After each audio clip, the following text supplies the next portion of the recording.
What's going on, everybody? Today I'm going to be showing you how to adjust the throttle cable free play on this 2007 Yamaha FZ6. The throttle cable is right under here is where it attaches to the throttle bodies and obviously makes its way up to your handlebars. There's 2 points of adjustment down here where it meets the throttle bodies and at the plastics up here where it meets your grip. Before you do this job, the engine idle speed should be sorted out and your throttle bodies should be synchronized so that you're not messing with any other factors involved. The spec for the wiggle on the throttle, the free play of the throttle grip, should be between 3 to 5 millimeters of movement. Right off the bat though, the manual tells you should take off the plastics, the tank, and the air box to get down in here. You can cheat it though. If you want, you can do a sneaky 10 millimeter in here and make it work, but I'm going to show you both ways. So let's get into it.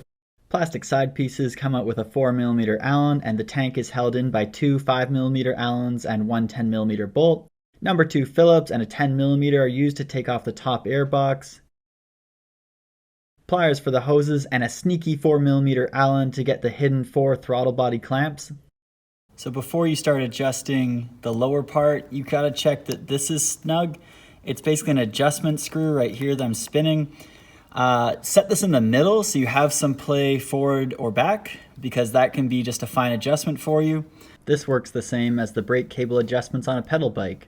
The thin plastic wheel locks the cable housing end in place by jamming against it. The throttle free play measurement for the FZ6 is 3 to 5 millimeters, which is measured at the grip when it is rotated back and forth without opening the throttle. This here is too much. Using a piece of tape is a great way of marking how much movement you have.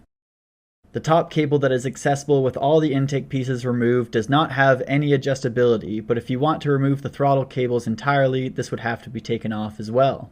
The main point of adjustment is accessible from the left side of the bike above the radiator hose and tucked under the frame. This here is too much slack. Use a 10mm to loosen the left nut off enough so that the cable body can slide to the right and free up the right side nut for rotation. Moving the right side nut closer to the right side tip of the cable housing reduces the amount of cable free play. Moving the nut that rests inside the bracket to the left increases free play because it brings the cable housing closer to the throttle wheel it pulls on. You can feel the approximate free play after adjusting the nut by pulling the cable housing against the bracket, then assessing the tension on the cable between the throttle wheel and cable housing end with your finger. The goal is that you can move the throttle grip 3 to 5 millimeters, wiggle back and forth without opening the throttle plate.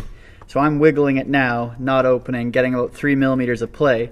And then when I lean into it and I let go, it shuts completely. There shouldn't be so much tension that your throttle plates can't shut, because that'll cause an idle issue. So you need free play or else your throttles are never going to be shutting, and what is going to be causing a high idle is your constantly slightly open plates there.